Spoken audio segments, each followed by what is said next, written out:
오늘 함께 나눌 하나님의 말씀 빌립보서 1장 12절서부터 24절입니다. 빌립보서 1장 12절로부터 24절입니다.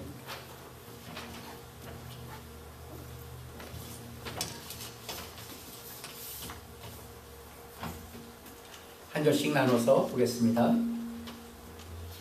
형제들아, 내가 당한 일이 오히려 복음 전파의 진전이 된 줄을 너희가 알기를 원하노라. 이러므로 나의 매임이 그리스도 안에서 모든 신뢰함과 그 밖에 모든 사람에게 나타났으니 형제 중 다수가 나의 매임으로 말미암아 주 안에서 신뢰함으로 겁없이 하나님의 말씀을 더욱 담대히 전하게 되었느니라. 어떤 이들은 투기와 분쟁으로 어떤 이들은 착한 뜻으로 그리스도를 전파하나니 이들은 내가 복음을 변증하기 위하여 세우심을 받은 줄 알고 사랑으로 하나 그들은 나의 매임에 배움을 더하게 할 줄로 생각하여 순수하지 못하게 단품으로 그리스도를 전파하느니라. 그러면 무엇이냐? 거칠애로 하나 참으로 하나 무슨 방도로 하든지 전파되는 것은 그리스도니 이로써 나는 기뻐하고 또한 기뻐하리라. 이것이 너희의 간구와 예수 그리스도의 성령의 도심으로 나를 구원에 이르게 하는 줄로 아는 거라.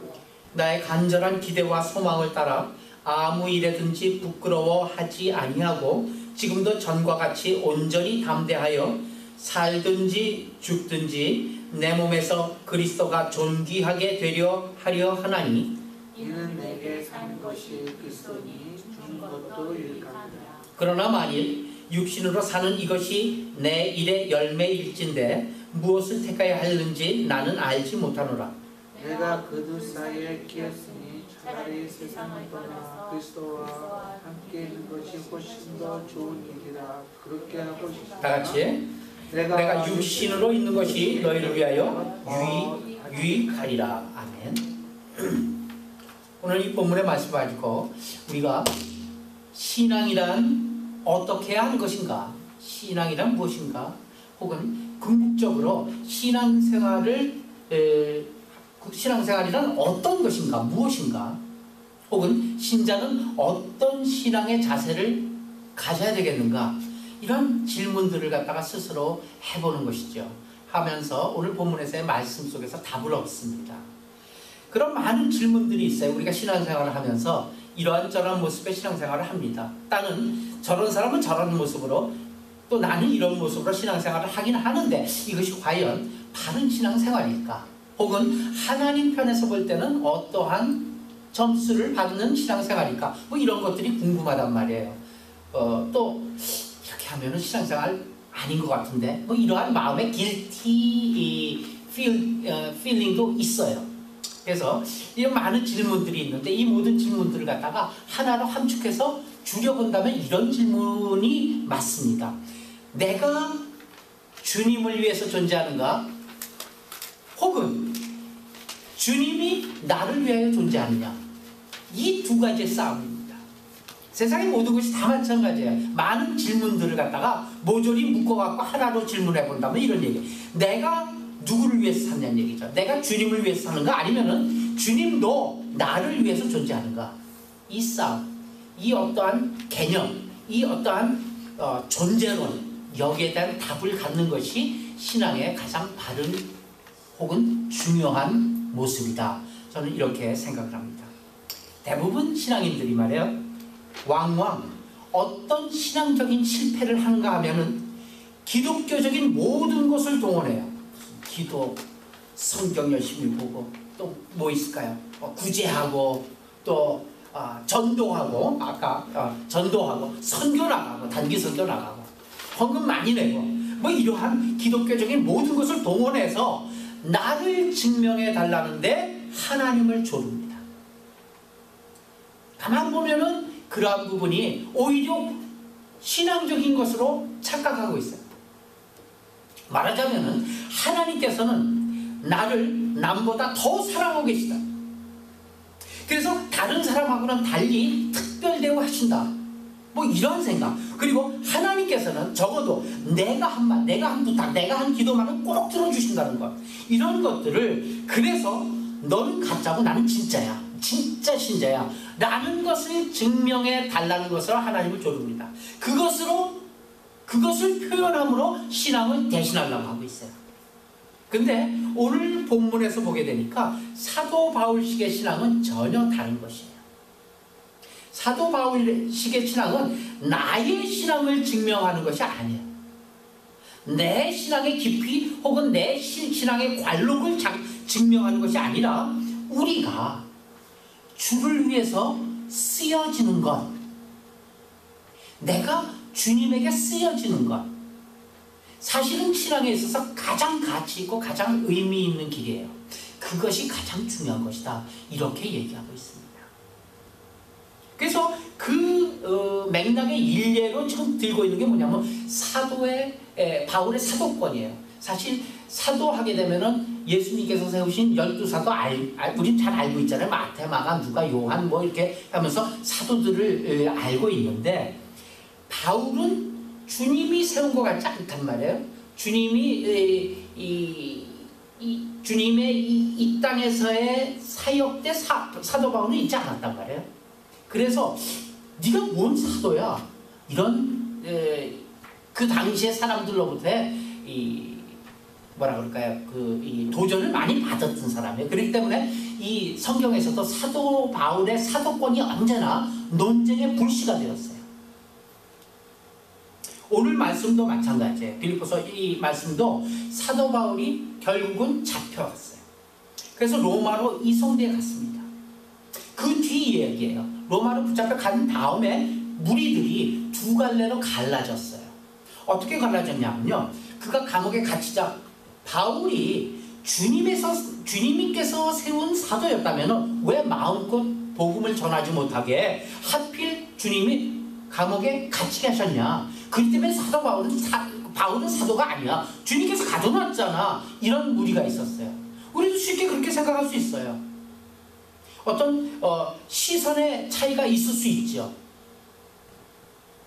반대로 그는 주를 위해 고난받는 참된 사도다, 이런 무리가 있었어요. 그래서 이런 무리 저런 무리 이렇게 두 개로 나눠 있는 것이 지금 오늘 본문에 있는 이 circumstance, 환경이야. 중요한 건 말이에요, 이 같은 싸움의 와중에서 사도 바울은 뭐라 그러냐니까 중요한데, 사도 바울은 뭐라 그러냐면요, 내가 사도야, 야 임마 내가 사도야, 뭐 이렇게 하지도 않아요. 그리고 사도라고 이렇게 지켜주는데 고마워, 이런 얘기를 아무것도 안 해요. 무슨 얘기를 하냐면은 내가 아무면 어떠냐, 내가 사도면 어떻고 사도가 아니면 어떠냐, 뭘로 하든지 주님만 전파되면 되지 않느냐, 이 식으로 설명하고 있는 거예요. 여기에 우리의 생각과 사도 바울의 생각에 큰 갭이 있습니다. 우리는 흔히 이런 문제로 자주 혼란에 빠져요. 예를 들어 봅시다. 기도하면 잘 되고 복 주신다, 그런 무조건적인 논리가 때론 맞지 않을 때가 사실은 훨씬 더 많아요. 누가 기도했더니 기도가 이루어졌어, 간증하죠. 하나님께서 이루어주셨습니다. 마지막 순간에 하나님께서 내 손을 들어주셨습니다, 이걸 간증을 하고 있는데, 사실은 간증보다는 자랑기가 더 많아요. 사실 내가 이렇게 기도했는데 결국은 안 됐어, 이거 간증하는 사람 있어요? 없잖아요. 근데 사실은 그 간증이 더 많다니까요. 성경 속에서도 그래요. 때로는 내가 열심히 강구했는데도 하나님께서 무응답인 경우가 많아요. 그 경우가 예를 들어서 하박국 선지 같은 사람, 욥의 그 경우 다 그런 거예요. 성경에 있는 모든 게 다 응답 받았어요? 아니에요. 응답 안 받은 쪽이 훨씬 많아요. 그리고 응답을 반대편에서 응답 준 경우도 더 많고요. 그럼에도 불구하고 성경에서는 그런 인물들을 통해서 예수 그리스도를 증거하고 있다는 사실이에요. 기도 잘하면은 복 주신다. 복 받을 수 있죠. 받을 수 있는 여건은 준비됐죠. 그렇죠? 복 주시는 분 하나님이세요. 거꾸로 한번 얘기해 볼까요? 이 세상에서는요, 불의한 자가 이 땅에서도 잘 먹고 잘 살다가 편안하게 죽어요. 그리고 그 불의한 사람의 자손이 또 역시 불의하면서 잘 살아요. 그런 사람 많잖아요. 또 얼마나 많아요. 믿지 않는 사람 중에서 많아요. 그러나 그들의 생애가 우리 같은 이 필부 아무것도 아닌 이 신자하고의 생애에 있어서 가장 큰 차이점이 뭔가, 이거를 우리는 알아야 돼요. 가장 큰 차이점은 뭐예요? 불의한 자들의 생애는요, 다시 얘기하면 믿지 않는 사람들의 생애는 천편일률적이에요. 다 자신들을 치장하기 위해서 살았고 그것을 위해서 살다 죽었어요. 다 자신들을 위한 것들. 하다못해 예수님 근처에 왔다 갔다 했다고 생각하는 테레사 수녀도 한번 보세요. 테레사 수녀가 그렇게 어렵게 그 인도에 가서 열심히 사역하다가 죽었잖아요. 뭐 참 존경할 만한 사람이죠. 그런데요, 테레사 수녀의 사역이 그렇게 각광을 받고 존경을 받지만 그 테레사 수녀를 잊게 한 하나님은 없잖아요. 사실은요. 그 테레사 수녀 때문에 하나님을 더 믿는 사례가 있어요? 없잖아요. 우리 이런 쪽에 신경을 써봐야 돼. 간디도 마찬가지예요. 비폭력, 무저항주의 굉장하잖아요. 인도의 정신적인 지주 아니에요. 그렇지만 사실은 그도 자기를 위해서 그렇게 한 거야. 자기 치장을 위해서. 반면에 신자는 뭐예요? 별 볼 일 없어. 배워도 뭐 사는 것도 별 볼 일 없고 그렇게 살다 죽은 것도 조금 아까처럼 별 볼 일 없어 보여도 그 어떤 것도, 신자는 그 어떤 것도 주를 위해서 있다는 것에서 다릅니다. 심지어 아무것도 아닌 신자가 받는 고난도 사실은 주를 위한 고난이 되는 거예요. 그 예를 갖다가 빌립보서에서 한번 보겠습니다. 빌립보서 오늘 본문 중에서 19절로부터 21절까지만 봅시다. 시작. 이것이 너희의 간구와 예수 그리스도의 성령의 도우심으로 나를 구원하게 이르게 할 줄 아는 거로 나의 간절한 기대와 소망을 따라 아무 일에든지 부끄러워하지 아니하고 지금도 전과 같이 온전히 담대하여 살든지 죽든지 내 몸에서 그리스도가 존귀케 되려 하나니 이는 내가 사는 것이 그리스도에 죽는 것도 유익하니라. 여기 사도 바울의 고백이 뭐예요? 사실은 아무 일에든지 내가 어떤 일을 하든지 부끄러워하지 않는다 이 얘기예요. 내가 먹든지 자든지 무슨 뭐 텐트를 비워갖고 천막을 만들어 팔든지 아니면은 어디 가갖고 복음을 전하면서 그 같이 먹고 살든지 부끄러워하지 않아요. 모든 것이 다 누구를 위해서 있다고요? 주님을 위해서 있다. 나를 위해서 있는 게 아니다 이 얘기예요. 그렇기 때문에 어떤 고백을 해? 아무 일에든지 부끄러워하지 아니하고 지금도 전과 같이 온전히 담대하여 살든지 죽든지 지금도 이 뭐예요? 로마 감옥에 좀 갇혀 있는 거예요. 앞에 그 주보의 컷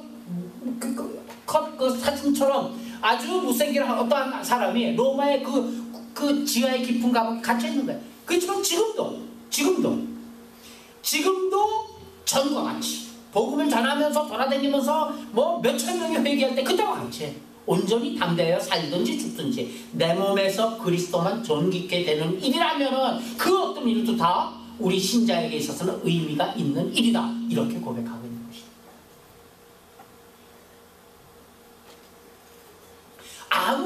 아무 일에든지 부끄러워하지 아니하소. 저는 뭐 우리 여러분들 우리도 다 마찬가지. 무슨 일을 하든가 뭐 등산을 하든가 어디를 하든가 뭘 하든가 아무 일에든지 부끄러워하지 않는 거예요. 왜? 그 일이 하나님과 관계가 되는 일이기 때문에 그것이 우리의 고백이 되어야 된다는 얘기입니다.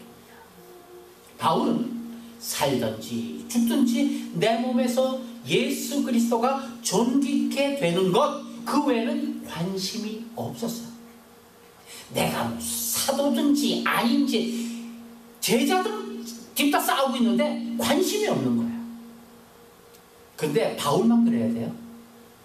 우리도 그래야 되는 거예요. 신자는 무엇이냐 이 얘기예요. 신자의 어떤 존재론적 이 변증, 신자란 무엇이어야 되느냐? 라는 질문에 이 답이 필요한 거예요. 바울뿐 아니라 사실 이것이 아니라 예수 그리스도가 존귀케 되는 일 외에는 관심이 없는 것이 우리의 모습이 되어야 한다는 이야기입니다. 사도 바울은 소원이 있어요. 무슨 소원이? 빨리 죽는 것. 빨리 죽어 하늘나라 가서 주님 만나는 것이 소원이에요. 그러잖아요. 지금 나의 간절한 기대와 소망을 따라 아무 일도 부끄럽고 아니하고 이 유익함이라 내가 제 23절에 보게 되면 세상을 떠나 그리스도와 함께 있는 것이 훨씬 더 좋은 일이에요. 지금 사는 것보다 팍 죽어서 하나님 앞에 가는 게 가장 원하는 소원. 그런데 지금 여기 있다는 얘기예요. 아직까지 죽지 못하고 여기 있다는 거예요. 그게 왜 그러냐? 그렇게 내가 살아있는 것이 너희를 위해서 유익하기 때문에 살아있는다는 얘기예요. 나를 위해서 유익한 건 하나도 없었는데 너희를 위해서 유익하기 때문에 살아있는 거예요. 왜? 너희를 위해서 유익한 것도 내가 생각할 때 너희를 위해서 유익한 게 아니다. 주께서 그 일에 너희를 위한 이 일에 안타까움과 사랑과 긍휼과 은혜를 가지고 계시기 때문에 내가 그러기 때문에 살아있는 거다 이 얘기예요. 내가 무슨 너희들을 위해서 참 불쌍한 마음이 있어서 너희들을 어떻게 하면 복음으로 온전하게 할 수 있을까? 그것이 생각돼서 살아있는 거 절대로 아니다는 얘기예요. 그 마음은 주님의 마음이 그렇다는 얘기예요. 주님의 마음이 너희를 향한 안타까움과 사랑을 갖고 있어. 긍휼과 은혜를 갖고 있어. 그러기 때문에 주님이 그 마음을 대신해서 나를 좀 살려두고 너 옆에 있게 하는 거예요. 내가 살아서 꼭 주를 위해서 뭔가 할 일이 있기 때문에 내가 살아있는 게 아니다 이 얘기예요. 이게 굉장히 중요하다. 내가 무엇인가 주님을 위해서 할 일이 있다라고 생각하는 신자들의 많은 마음들이 있어요. 혹은 내가 없으면 안 돼. 이것은 꼭 내가 있어야 돼. 내가 여기에 깃발을 들고 있어야 돼. 내가 여기에 총알바지가 돼야 돼. 이것도 아니에요. 내가 있으면 내가 없으면 안 된다는 그것도 아니에요. 주님께서 주님의 일을 나 같은 인물을 쓰고 계시며 또 내가 당하는 이 모든 일을 통해서 영광 받으시기 위해서 나를 살려두심, 그것 때문에 내가 살아있다는 거예요. 그게 사도 바울의 고백이에요. 또한 누구의 고백이에요? 우리의 고백이에요. 가는 게 급행열차 타고 가는 게 나아. 여기 있는 것보다 여기 와서 예배하는 것보다 가는 게 나아. 그렇지만 또 여기 있는 이유가 뭐냐? 하나님께서 살려두신 거예요. 여기 여러분들이 여기 오셨어요. 왜? 내 발로 걸어왔어요? 아니, 하나님께서 그 마음을 가게 하셨어요. 왜? 거기 있는 게, 여기 있는 게 하나님 쪽에서부터 났기 때문에, 하나님께서 원하시기 때문에, 그래서 그 모든 일을 통해서 하나님이 영광 받으시기를 원하시기 때문에 하나님께서 그 일을 하시는 거예요. 신자란 당연히 하나님의 일꾼이어야만 되죠. 그런데 우리 주변에 보게 되면 주를 위해서 목숨까지도 바치겠노라 이렇게 말하는 이들이 많습니다. 안 그래요? 또 우리들은 그렇지 않아요? 그런데 이 부분에서 많은 오해가 있어요. 극단적으로 말해서 하나님께서 무엇인가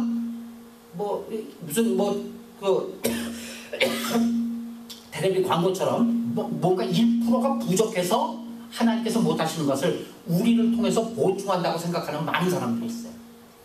하나님께서 꼭 필요한 건 아니지만 1%가 부족할 때 거기에 너를 쓸게. 그래서 합력해서 무슨 선을 이루고자 그러기 위해서 우리를 부른다고 생각하는 착각이 있어요. 결코 그렇지 않죠. 하나님께서 불러당기는 돌을 들어갖고서 바로 아브라함 만드시는 분이에요.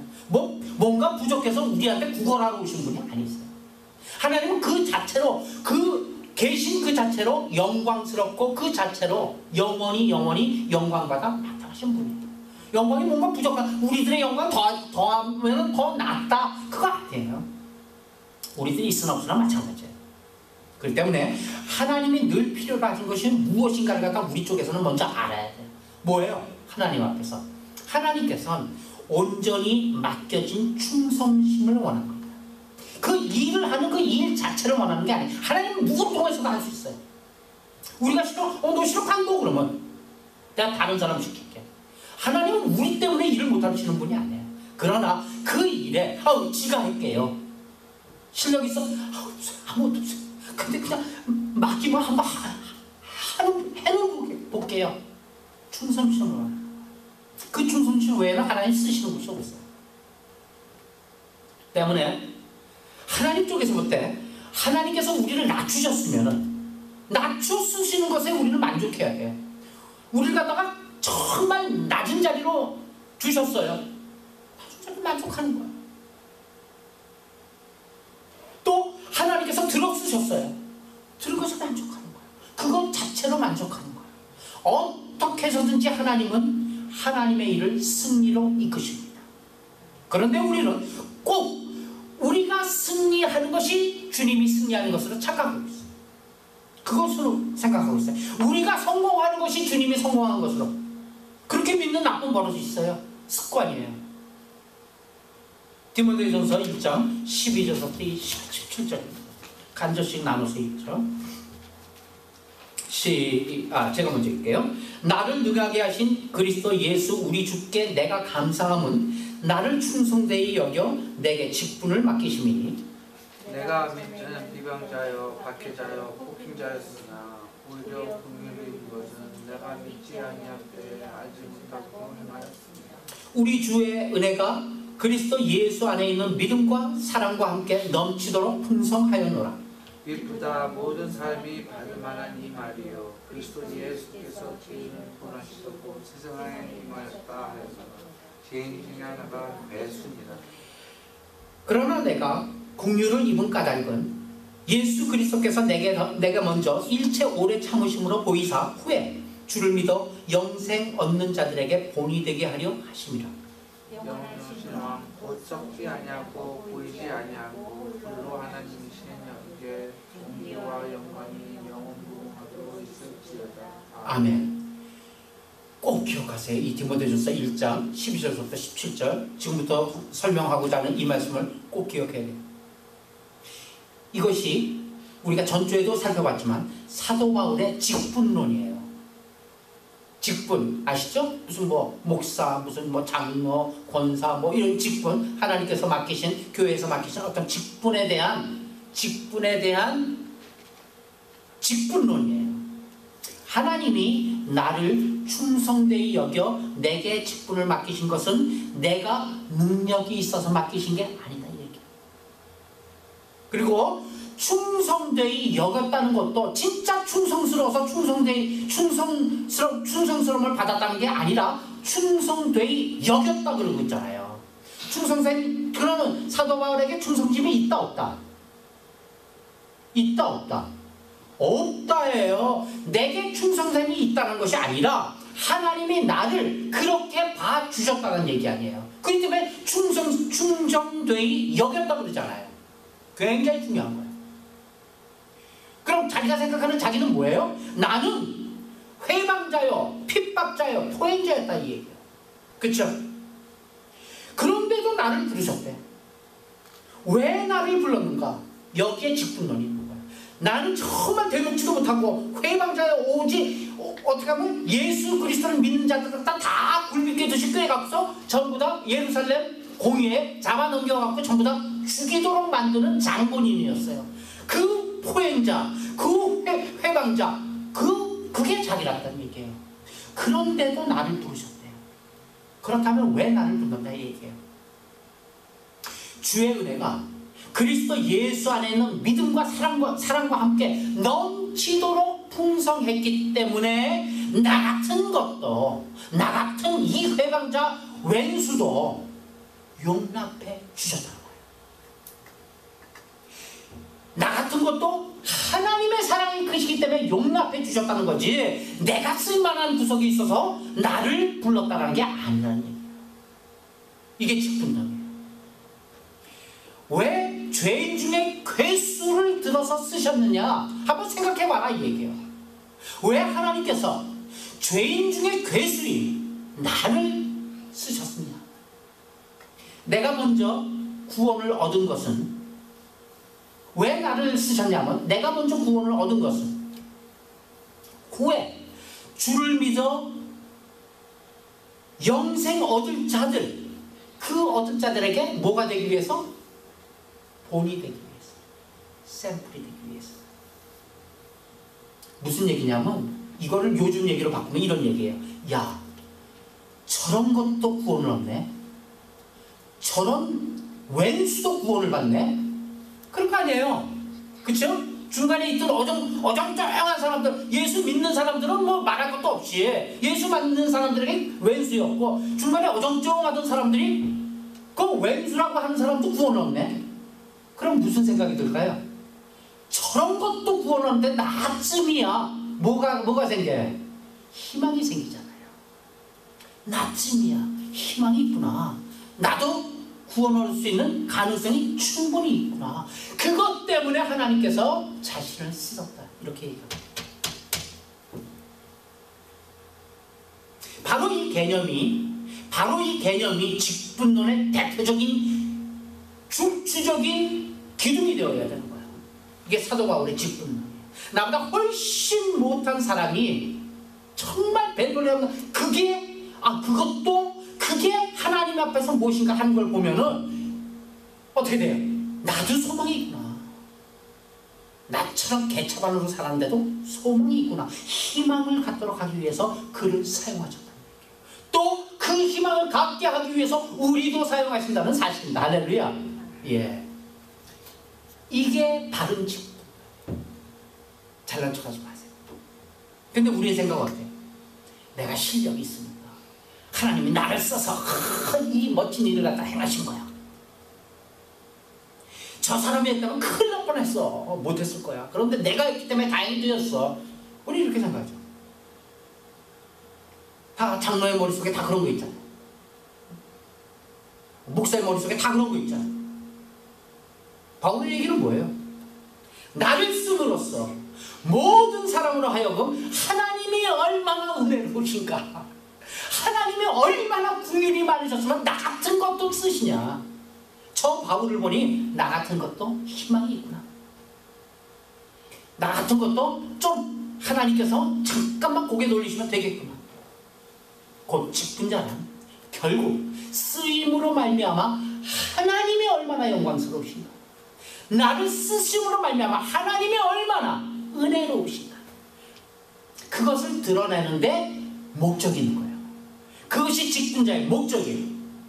뭐 우리가 무슨 직분자로서 무슨 일을 한다는 거, 사실 그 일을 한다는 거는 사실 그 다음의 목적이죠. 다음의 목표예요. 하나님 그 목표에 관심 없어요. 사실 그거요 누구를 통해서도 해요. 하나님은 하실 일이라면 하나님이 하실 일이라면 합니다. 누구 아니면 못하겠다, 못한다, 뭐 누구이기 때문에 했다, 천만의 말씀이에요. 그것이 우리 신자들이 잘못된 우려입니다. 우리가 그 궤도를 수정해야 될 부분.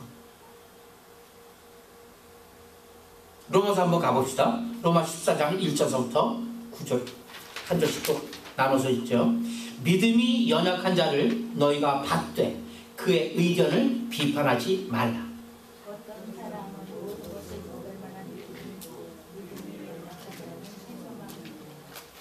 먹는 자는 먹지 않는 자를 없이 여기지 말고 먹지 않는 자는 먹는 자를 비판하지 말라. 이는 하나님이 그를 받으셨습니다.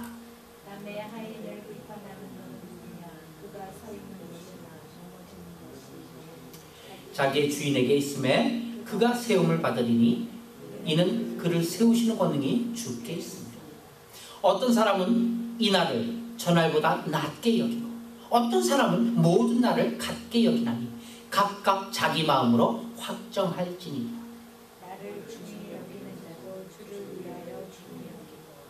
먹는 자도 주를 위하여 먹으니 이는 하나님께 감사하며 먹지 않는 자도 주를 위하여 먹지 아니하며 하나님께 감사하느니라. 우리 중에 누구든지 자기를 위해 사는 자가 없고 자기를 위해 죽는 자도 없도다. 죽어도 주를 위하여 죽나니 그러므로 사나 죽으나 우리가 주의 것이로다. 이를 위하여 그리스도께서 죽으셨다 다시 살아났으니 곧 죽은 자와 산 자의 주가 되려 하십니다. 뭘 느낍니까? 뭘 느껴요? 믿음이 연약한 자, 또 믿음이 많은 자. 우리는 전부 다 이 사이에서 지금 이 논란이 일어나고 이 사이에서 갈등하지 않습니까? 이는 이미 하나님이 저를 받으셨습니다. 사도 바울 당시에 사회에서는 이러한 이러한 식문화가 있었어요. 그때 당시에는요 사회에서 곡이 있죠. 고기, 육류 먹는 거, 그것은 언제나 국가가 섬기는 제사, 국가가 섬기는 우상에게 제물로 바쳐진 것이 제물에서 이제 제사 끝나고 내려오잖아요. 그럼 그거 갖고서 전부 다 시장 가갖고 팔고 그걸 갖다가 사람들은 다 사다 먹었어요. 그러니까 딴에 거기에 그리스도인들이 있을 거 아닙니까? 그리스도인들의 경우는 고기를 먹어야 될 텐데 고기를 먹으러 시장 가고 고기를 사는데 그 고기는 어디에다 들여진 거라고요? 우상 제물에게 드리는. 나 이건 못 먹지. 하나님을 믿는 사람이 어떻게 우상 제물을 믿을 수가 있어? 그래서 안 먹는 거예요. 그런 무리가 있었어요. 또 하나는요. 에이, 아무 먹으면 되지. 먹는 거예요, 그냥. 그거 뭐 들여줬건 고기가 들여줬는데 사람들이 들여줬지? 먹는 거예요. 딥다 싸우는 거예요, 둘이서. 교회에서도. 교회에서 이런 일 많아요. 별거 아닌 거 갖고 싸워요. 피아노를 여기다 놔야 될까 저기다 놔야 될까 그거 갖고 싸워서 교회가 찢어진다니까요. 교회가 문 닫아요. 그거 갖고. 피아노를 어디다 놓으면 어때? 뭐 성가대가 여기 앉아야 될까 저기 앉아야 될까 이거 갖고 또 싸운다니까요. 지금도 그렇지만 옛날에는 그랬어요. 이거 갖고 싸운 거예요. 그래서 고기를 먹는 것은 우상 제물을 먹는 것이요. 우상 제물을 먹는 것은 곧 우상을 섬긴다는 뜻이 된다 이 얘기예요. 그렇기 때문에 나는 절대로 우상을 섬길 수 없으니까 죽어도 고기를 안 먹고 어디 가겠다고요? 주파 가겠다고요. 채소만 먹는 그런 뜻이에요. 그런데 사실상 건강을 위해서 고기는 먹어야 될까 안 먹어야 될까? 우리 먹어야 돼요. 고기 먹어야 돼요. 고기에 단백질 꼭 섭취해야 돼요. 그렇지 않으면 밸런스를 잊어버려요. 그래서 사람들이 둘로 갈라졌어요. 한 우상 제물이기 때문에 먹지 않겠다는 사람과 고기를 먹고 건강해져서 더욱더 열심히 주를 섬기자 얘기 돼야 안 돼. 건강하게 주를 섬기자 얘기 되는 거예요. 네. 그런 사람들이 나왔어요. 이 둘 경우를 놓고 사도 바울은 뭐라 그래? 둘 다 옳다 이 얘기예요. 둘 다 옳다. 여기에 한 딜이 되지 않나요? 바울이 사도냐 아니냐 거기에 뭐는 안 그래요. 사도면 아니고 사도면 사도고 아니면 아니지. 그게 뭐 중요하냐 얘기예요. 둘 다 잘한 거예요. 아무도 비판하지 말라 이 얘기예요. 먹고 먹지 않는 이유가 그 이유가 모두 주님 때문이라면 그렇잖아요. 주님 때문 아니에요. 먹지 않는 것도 뭐 누구 때문에 먹지 않는 거예요? 주님 때문에 먹지 않는 거 아니에요. 먹는 것도 주님의 핑계가 되어 있잖아요. 건강해서 주님을 사겠다. 다 주님을 위해서라면 다 같이 정당하다 이 얘기예요. 포괄적인 신앙이에요. 비본질적인 것에 싸우지 않겠다는 얘기예요. 이게 기본적인 우리의 신앙의 초석이 되어야 되는 거. 하나님께서는요, 그 사람의 신앙의 정도와 깊이에 따라서 다 적절하게 인도하십니다. 그렇게 인도하고 계십니다. 이것을 믿어야 됩니다. 우린 누굴 믿어요? 그 사람을 믿는 게 아니라 하나님을 믿는 거예요. 하나님께서 하신다는 걸 믿는 거예요. 먹고 먹지 않는 것으로 싸워야 할 필요 없다 이 얘기예요. 그게 로마서 14장 지금 읽은 1절서부터 9절까지의 내용이에요. 하나님께서 죽이시기로 작정했다면 죽이실 이유가 있는 거예요. 죽이실 이유가. 유튜브 봤더니 유튜브 아니죠. 저기 페이스북에 또 누가 다 올렸더라고요. 리플 붙여서 올렸는데 이 마음이 연약한 사람은 보지 말래요. 이렇게 보니까 이슬람 박현 씨는 보시는 모양이에요. 이슬람 어디에서 험핑턴인가 어디 가튜브인가에서부터 발췌된 건데 요즘에는 이스라엘 국가에서 이제 크리스찬을 잡았잖아요. 잡아갖고 뒤로 묶어놨어요. 묶어놓고 다 그냥 뭐 총도 들고 있고 막 이걸로 찢고 있고 그래요. 그래서 이제 따라하라 그래요. 따라하라. 저는 봤어요. 그래서 끝까지 동영상이에요. 따라하라 그래요.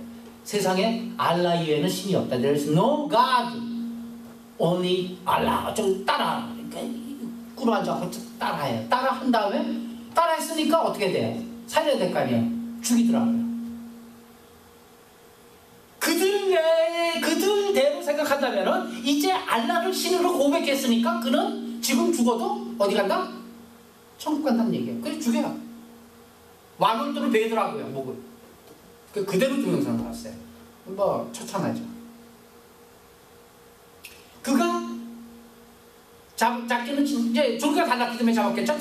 당연히 크리스찬이었겠죠. 근데 지금 알라를 신으로 고백을 해요. 그러니까 그 예수를 부인하는 것보다는 알라를 신으로 고백한 거죠. 사실 엄정하게 죽였어요. 피가 펑펑펑펑 나게 죽더라. 제가 그걸 보면서 하나님 앞에 묵상을 했어요. 그러면서 지금 쓴 거예요.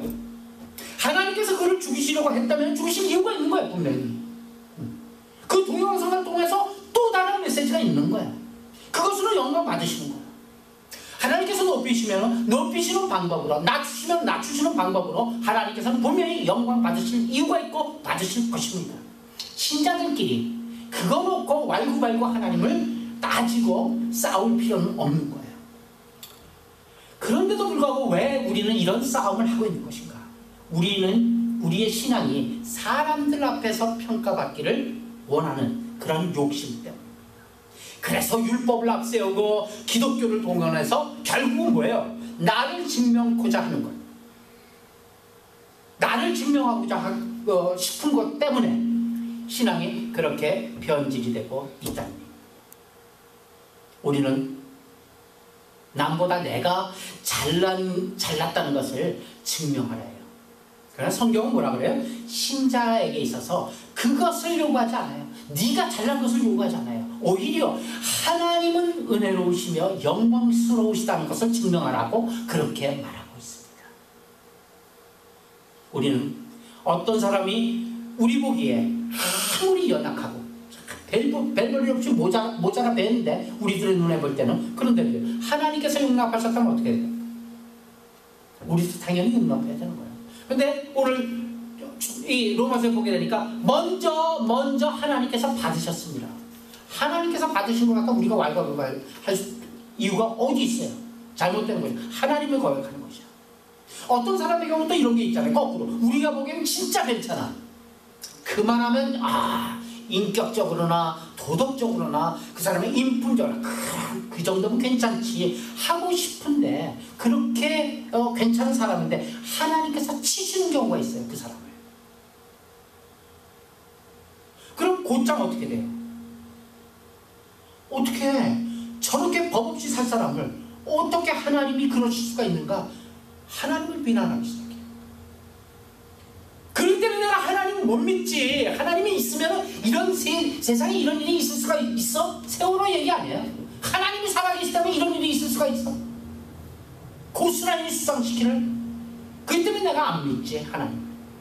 이렇게 불신앙에 정당한 이유를 대기 시작해요.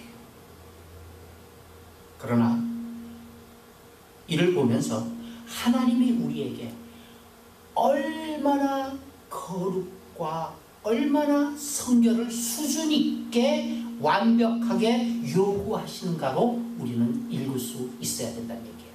그런 사람임에도 불구하고 그렇게 인격적으로 도덕적으로 성품적으로 또 뭐 모든적으로 괜찮은 사람인데도 하나님이 치시는 경우를 보면서 우리는 그럼에도 불구하고 하나님께서 치실 경우에 얼마나 하나님께서 우리에게는 수준 있고 또 완벽하게 거룩과 성결을 원하시는가, 그거를 깨닫는 것으로 우리는 해석하고 우리는 이해해야 되는 것입니다. 그렇기 때문에 그런 걸로 사람들끼리 서로 짝짓고 비교해가면서 싸워서는 안 될 일입니다.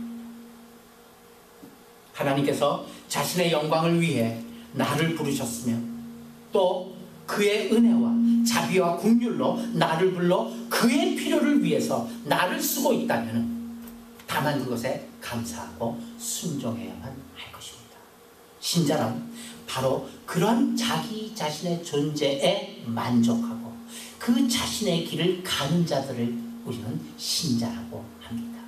그 신자의 반열에 우리 모두가 함께 속해 있기를 예수님의